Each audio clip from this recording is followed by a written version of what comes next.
Welcome, everybody, to the Thursday Local Hour. You know what that means. It means David Samson, host of Nothing Personal with David Samson, is kind enough to join us, as he does every week.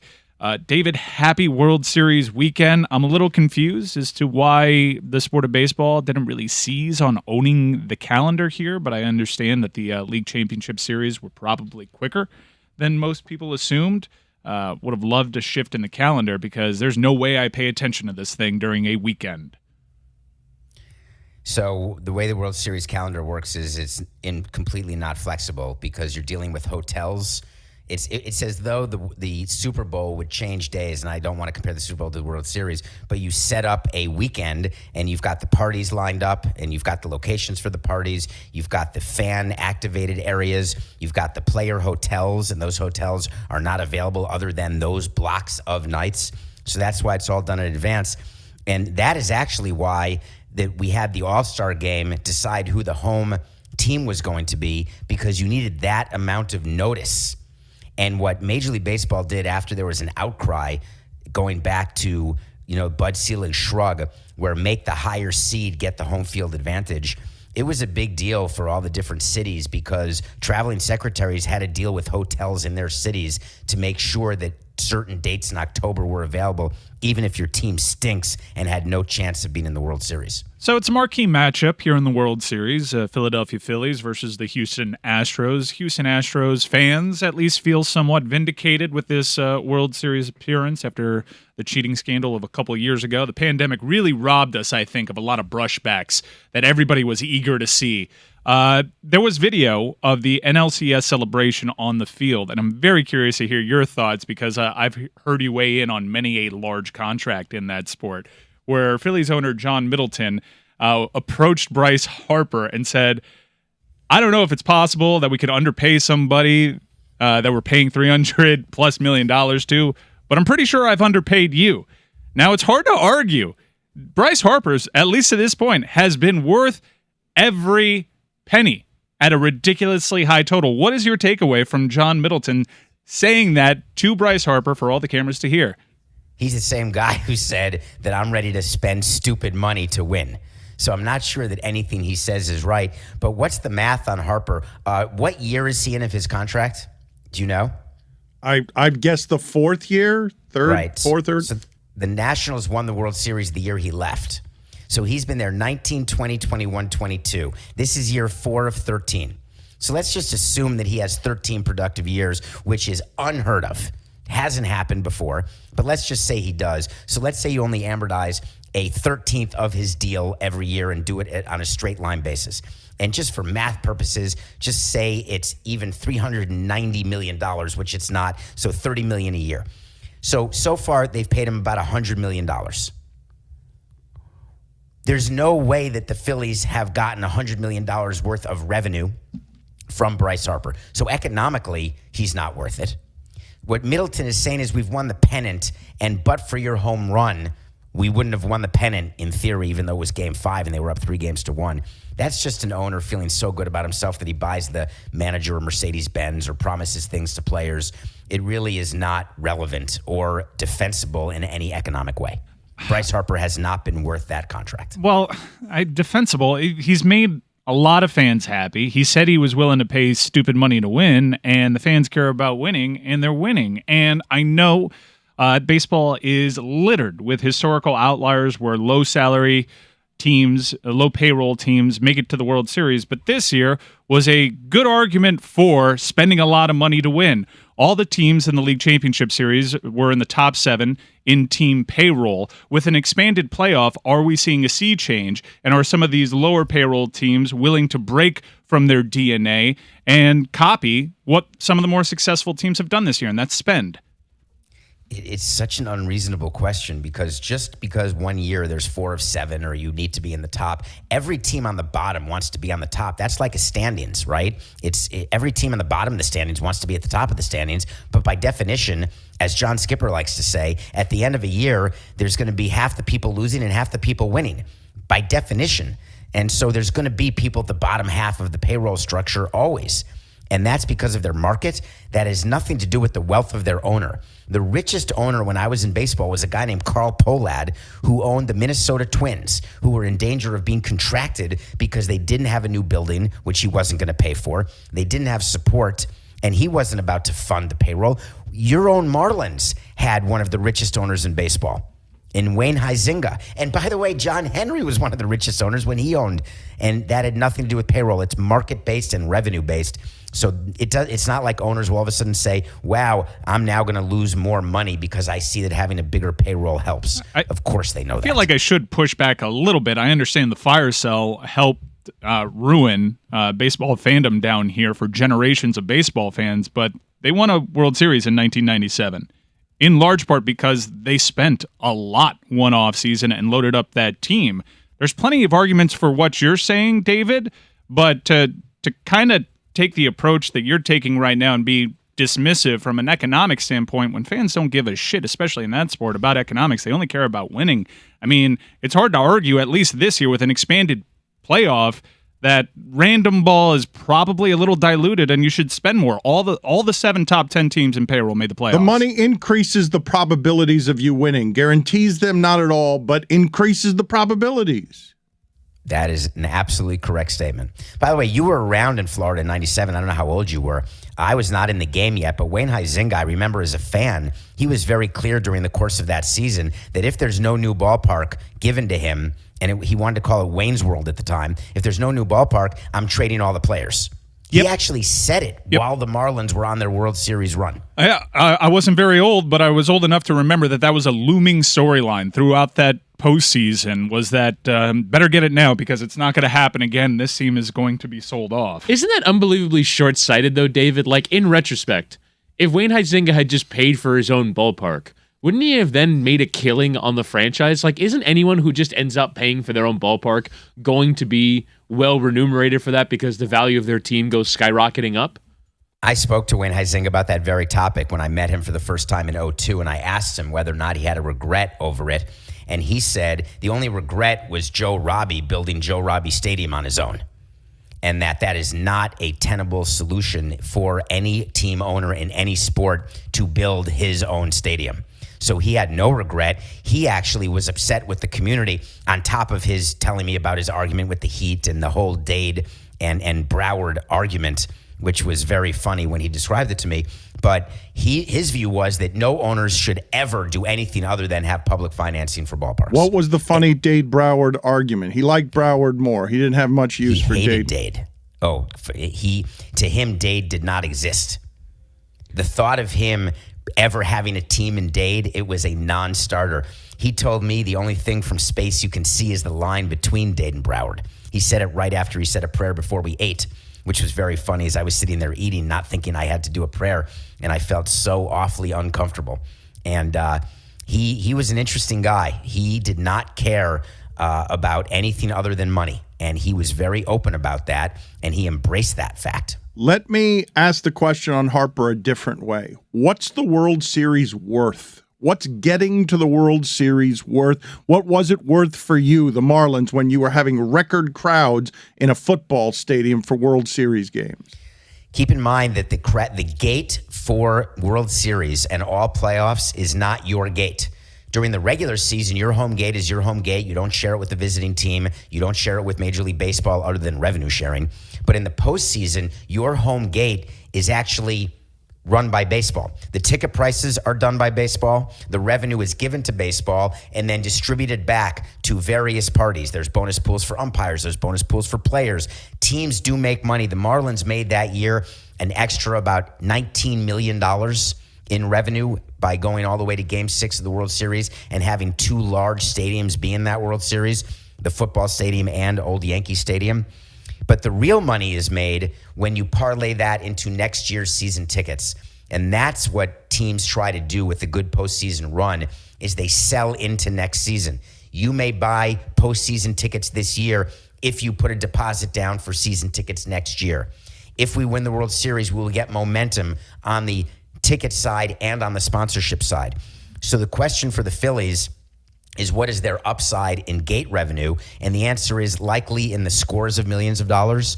So they could get this year maybe an extra $20 to $25 million in revenue to help them with this year's bottom line. But they have an opportunity for up to $30 to $40 million in increased local revenue next year, of which you have to share. Don't forget, revenue sharing means when you make $1, you actually only make 66 cents.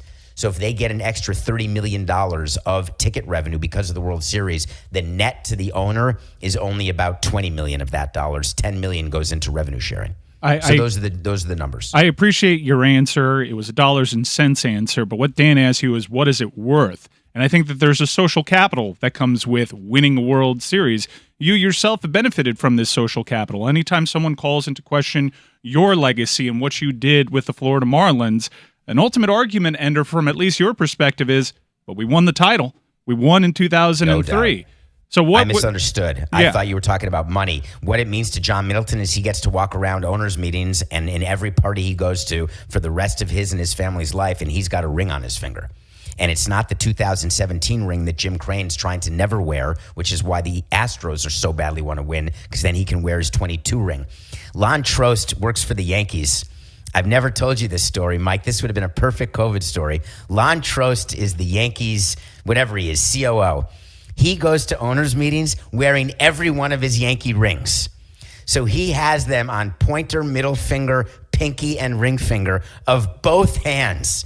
And it is the greatest flex because he's shorter than I am and he's older than I am. And some people look at it askance. I looked at it drooling with jealousy, walking around with that level of bling. But that's what owners do. So for John Middleton, his whole stupid money comment and his whole view of how he runs his team, when you win a World Series, you get emboldened. You get to be like Jeffrey Loria and say, all the meddling I do is right because we won a World Series. Therefore, I'm going to keep meddling and I'm going to increase the meddling. And that is what John Middleton will do if he wins the World Series. Whittingham, put it on the poll, please. Does that Yankee guy wear all his rings to the meetings because he's shorter than David Samson? I didn't say that. At LeBatard Show. I didn't say that. I didn't say it either. I just put the poll question out to why the is that a audience. poll question? I just asked the question as a poll question. I was giving you a way to look at something, not to do a poll argue. about his Don't size. argue with the poll questions. What are the legacies of Dave Dombrowski and the Astros? Both of them, because how much have the Astros bought themselves, separating themselves by winning ostensibly without the cheating? So this is their one thing you said in the introduction that we should make sure people know. This is the Astros' fourth World Series in 6 years. And you could say the cheating happened only in 2017 if you want to say that. But by winning this World Series, the Astros become a dynasty. That the Dodgers have one ring in 20. The Cubs were not a dynasty. They thought they'd be under Theo. They won in 16. The Nationals had that great team. They only won one. The Braves thought they could maybe repeat. They've only won one.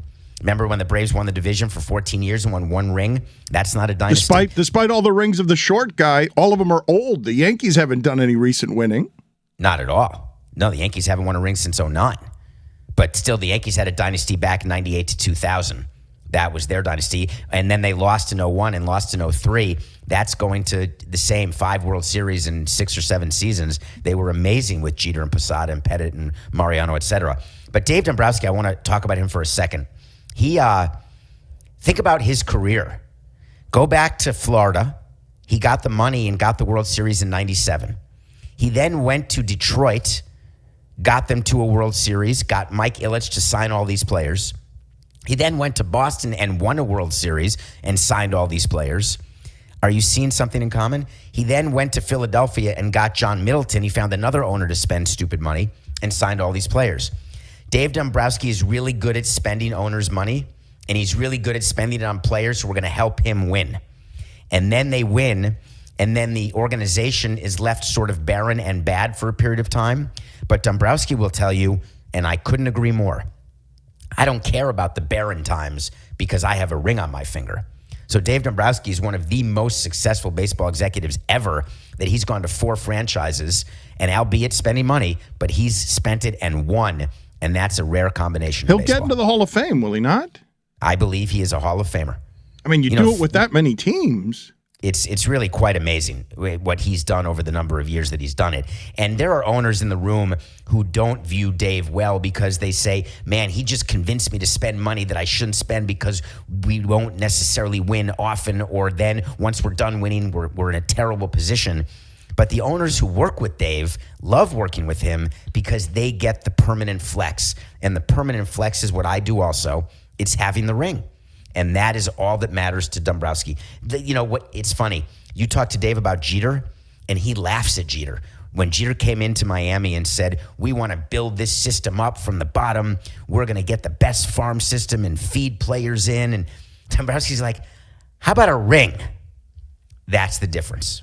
Kanye West has been saying objectionable things for a very, very long time, and now it is finally collapsing on him. Let's talk about a business portion of this and say on the front end that, of course, all anti-Semitism, all hate speech, all of it should be appalling and should be banned, should be forbidden, should be punished. But when Adidas has $2 billion at stake and 10% of its company earnings at stake. Can you take us through the machinations of how that decision gets made and why it gets made so slowly and why it took him basically daring them to let him go for them to finally let him go? So I think that's just a coincidence, the latter part. What these companies do, and I don't want to give too much oxygen to Adidas or to Kanye West, but I would like to go through a process of what these companies do. It really is an analysis done by their finance department as they go through their revenue centers and they project, just like baseball teams do projections, shows do projections. That's what companies do. And the projections are used to give to Wall Street analysts. These projections are used by stock pickers to decide whether your stock is a buy, a hold, or a sell. And the money at stake is the beneficial ownership of these stocks by its management. So forgetting anti-Semitism, forget hate speech, forget cancel culture. The math is, where is our company with him? Where is our company without him? There is no moral discussion that was had at Adidas. They didn't take the time to see whether or not the PR was going to get worse, whether the story would have legs or not have legs. They were simply figuring out, if we separate from Kanye, here is what will happen to our stock. Here is the result of the earnings per share. And this is the story that we will tell to our investors. Because the story, and this is so pathetic to say, but it's true. The story when you are on a Wall Street call is not, hey, we believe in the Me Too movement. We believe in Black Lives Matter. We believe in making sure that there's nobody who's racist or homophobic. We don't like misogyny. That never comes up on investor calls.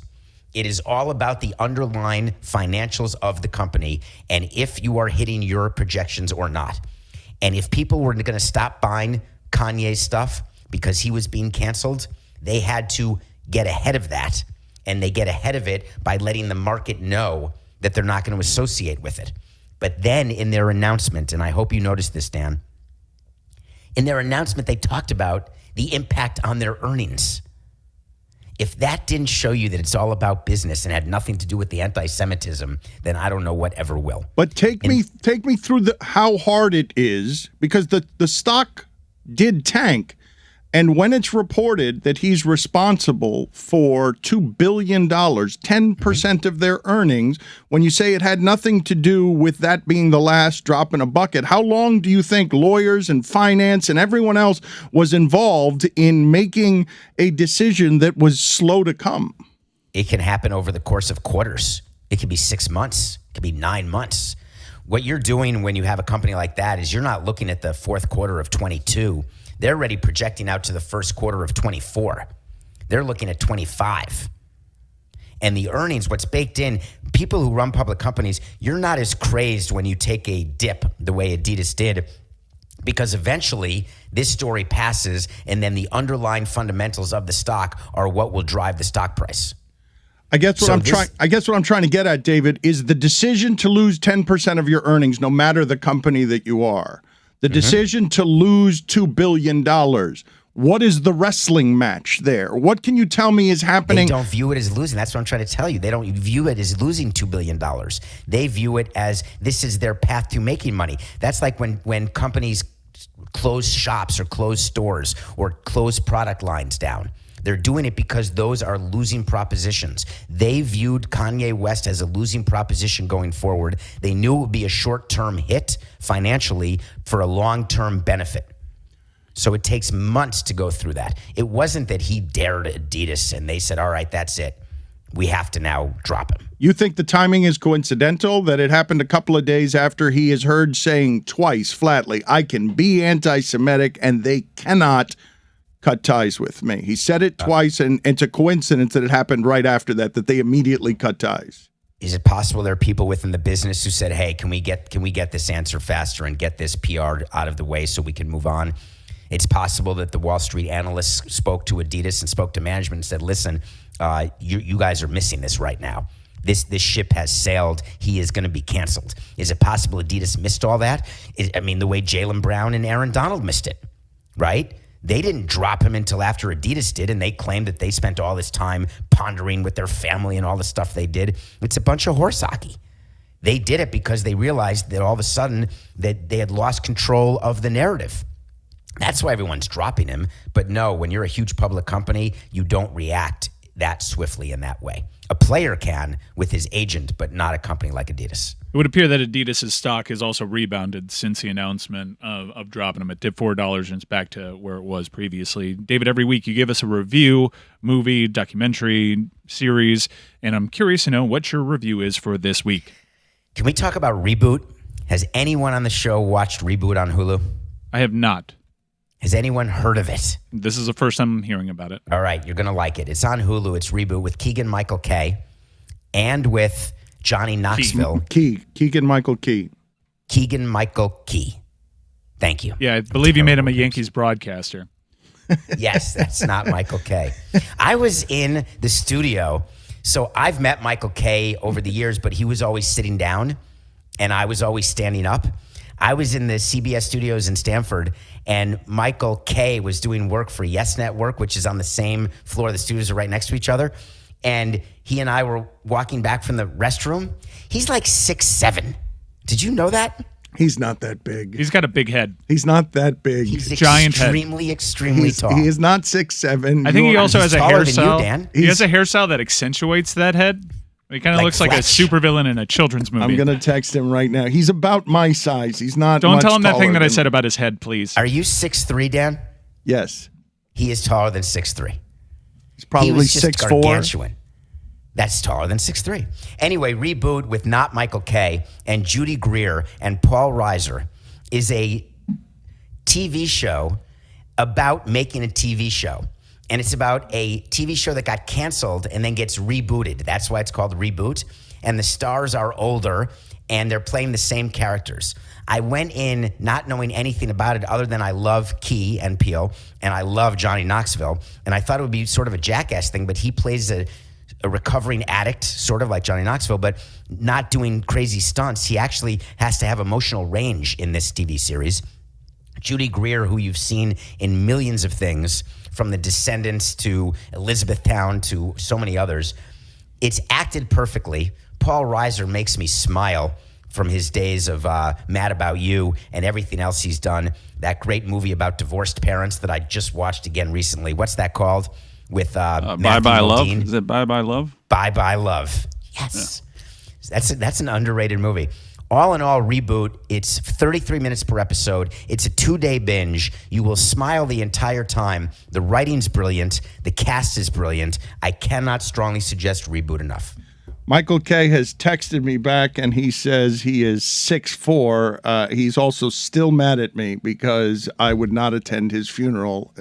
He's still enraged and was reluctant to even answer the question. He has better posture than you then. Because I've been in your presence. I disagree with that too. Have. I disagree with that as well. He does not have better posture Ask than him. I do. I'm going to ask him right now.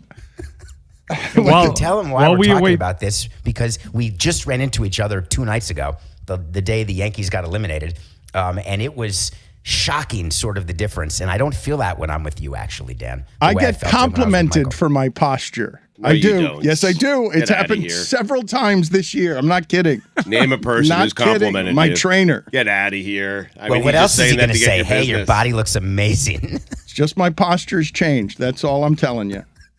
Thanks to him.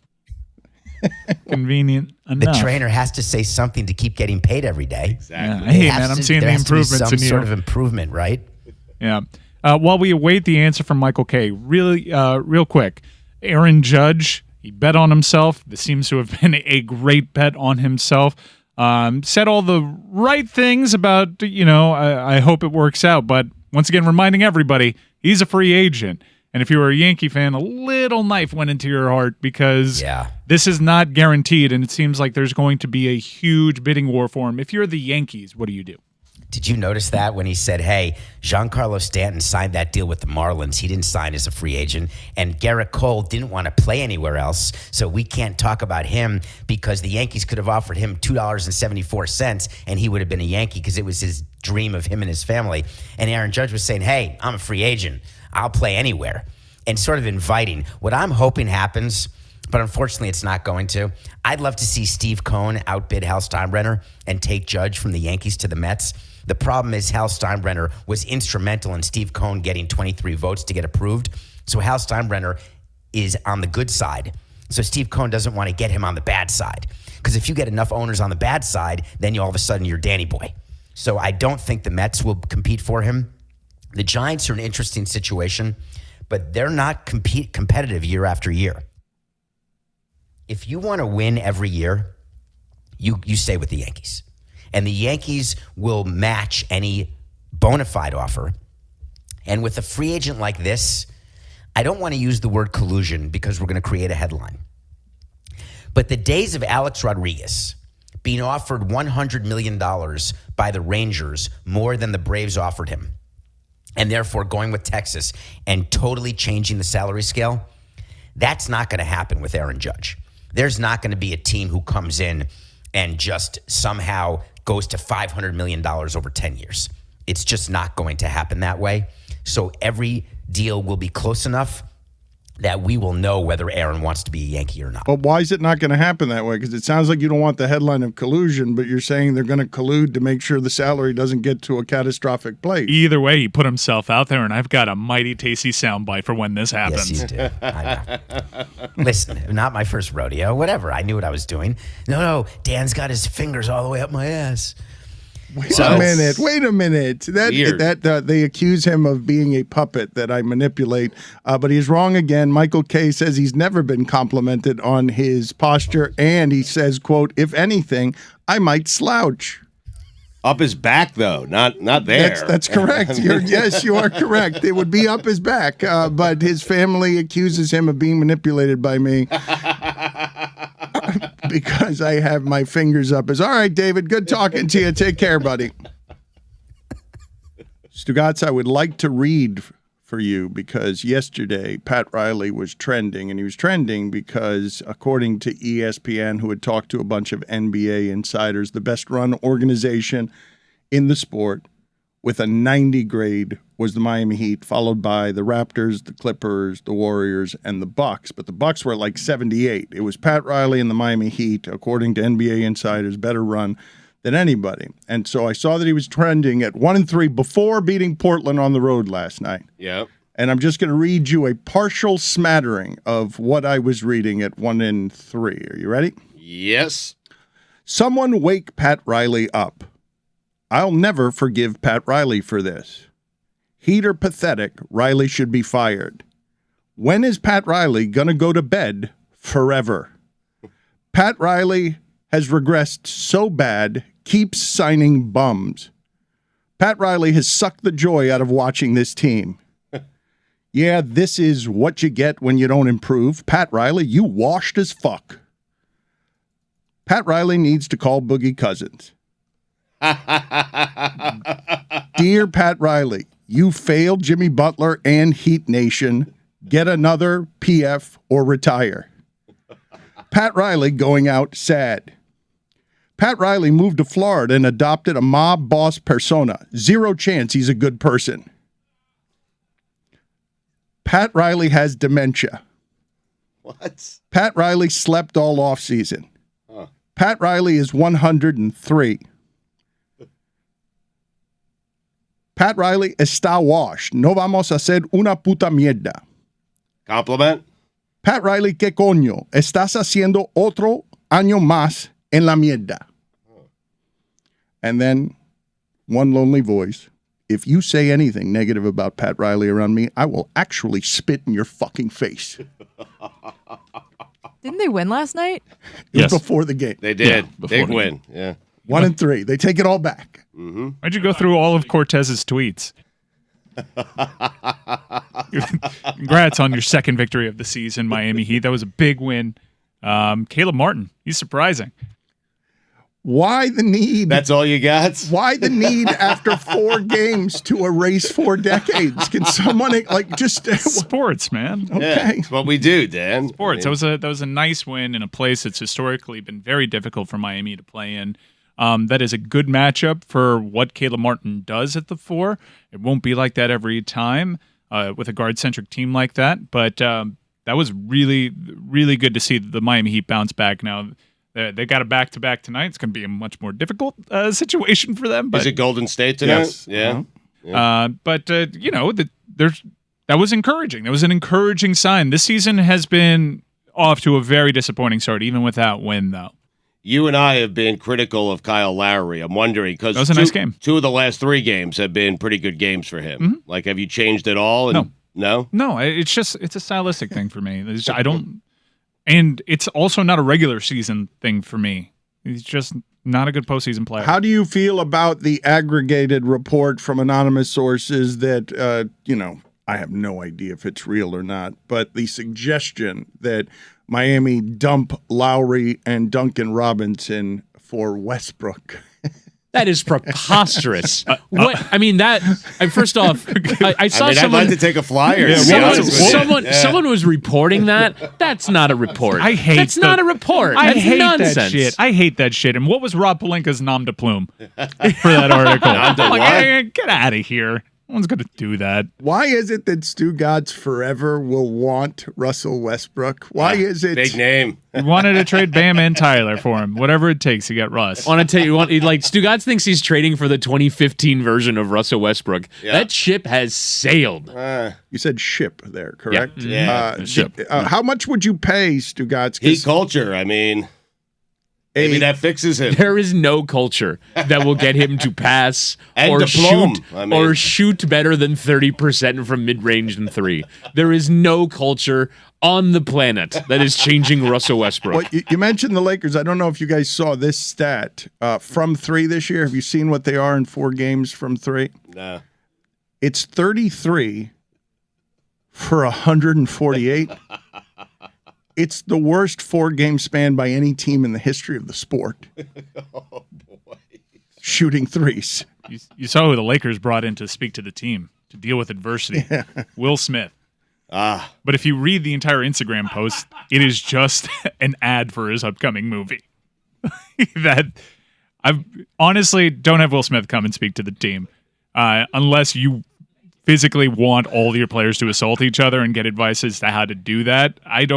They need shooting. They need someone to make 3. I don't think Will Smith is that player to do it. They just need people to shoot and make open threes. I'm very confused at this roster construction at this point. Man, they really should have done something this offseason. Wait, so the Lakers had Will Smith in?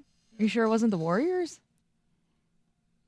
Draymond Green punched someone in the face. It was a bad joke. Well done. Hey! Bad joke, well done. How much would you pay Stugotz? Because Scottie Pippen right now, I don't know if you know what this is going for. He wants to come back? But yes, well, this is what made me think of it. The fact that you wanted to sign Scottie Pippen at 50 to the Heat because you will always sign any name no matter how old they are. While Tony says he could beat John Amici at 50, you want Scottie Pippen playing for your actual basketball team at 50. But there's a dinner with Scottie Pippen where you can get to sample his bourbon, an autographed book, and it's a private dinner with him and his son. How much do you think that is going for? What do you think the asking price on that is? I would say like a big Bulls fan, maybe I'd set it at $100,000, I feel like. What would you pay for it? I mean, probably $50. Yeah. It's going for $333,000. Wow. Undersold it, though. You get to spend all day with him. But not just the dinner. Okay, not just dinner. Where is this dinner? What do you do all day? I mean, I better be getting black truffle. Do you think you get bored? I remember this when Canseco would do this when he was hard up for money. I could just imagine him by his pool tanning, just annoyed that somebody was tanning with him. Like, just that he wasn't changing his day to entertain anybody. He was just going through his day, and in the passenger seat was somebody who threw $333,000 at it. How do you ask for that amount of money? Is there any chance that he actually gets that? I think there's I think Scottie Pippen is a big enough star in a big enough market where someone's going to be willing to pay him that kind of money to spend a day and have dinner with Scottie and his son. He's a top 50 basketball player of all time. Now, if I said that about Jordan, though, you wouldn't flinch as much, correct? Well, Jordan, that Too price low. would be set way higher. Yes, $3 million, and I'd pay $7 million. Somebody's paid like more than I think at least $4,000 to hang out with like the shipping container. So I feel like Scottie Pippen's 25 times I paid better than $30,000 to hang out at a Heat game with my dad. Well, that's with you. I meant just a shipping container. Well, like that's what I mean. So He that's meant three us times. dumbasses, though. Yeah, Dan. so like not you and your lovely father. You, the Stugotz, bayou and your over here. dad are 3 times. Like Scottie would be 3 times the value of you guys, right? 100. I'm doing the math. Like 10 times Somewhere. the value. Would well, you no, want 30. to? I thought it was 30K. It was 100K. His is going for. Yeah, I don't know. What are you doing? Is his lost not me. going for 300. 100K? I don't know. It was Oh, easy I thought it was math. 100. I That's guessed okay. Someone 100K. said 100K. That's what I was going Yeah, for. I guessed 100K. Yeah. I was right for what I was thinking. Right. All right, well, that's all that matters. Yeah. Thursday, Chris. You're there. Yeah! You're there for yourself. Did that work in school? It's that new math. For what I was thinking.